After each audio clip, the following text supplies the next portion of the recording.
আসসালামু আলাইকুম ভাই ও বোনেরা, কেমন আছেন? আশা করি ভালো আছেন। তো যারা বাবার বয়সী আছেন তারা কেমন আছেন? আশা করি অনেক ভালো আছেন, আমিও ভালো আছি।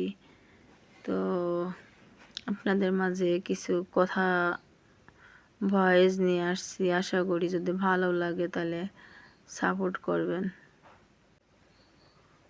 বোকা মানুষকে নিয়ে কেউ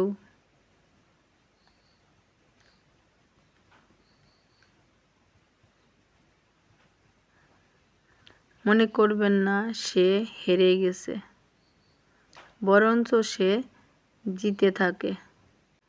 কারণ বেঈমানরা বারবার বিশ্বাস ভাঙে, আর বোকারা বারবার সেই বিশ্বাসে ঘর বাঁধে।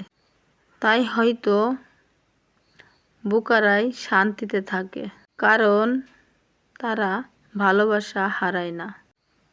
আর বেঈমানরা সুখের অভিনয় করে, কিন্তু আসলেই তাদের ভিতরটা আগুনের মতো জ্বলে পুড়ে যায়। বেঈমানরা কখনো সুখে থাকতে পারে না, অবশেষে কিন্তু বোকারাই জেতে।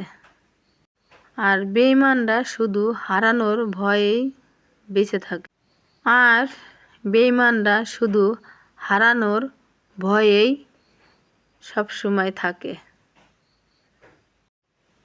বেঈমানরা বারবার করে বিশ্বাস ভাঙে,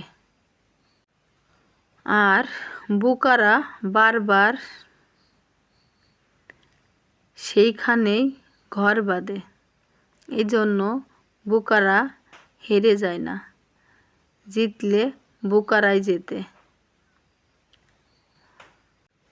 কারণ বোকারা বিশ্বাস নিয়ে ঘর বাঁধে, আর বেঈমানরা সবসময় এরা হারানোর ভয় পায়।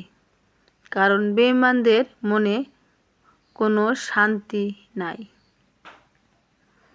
এজন্য জিততে হলে বোকারাই জিতে। তো বন্ধুরা, ভালো থাকেন। আসসালামু আলাইকুম। আজকে এই পর্যন্ত ভয়েস।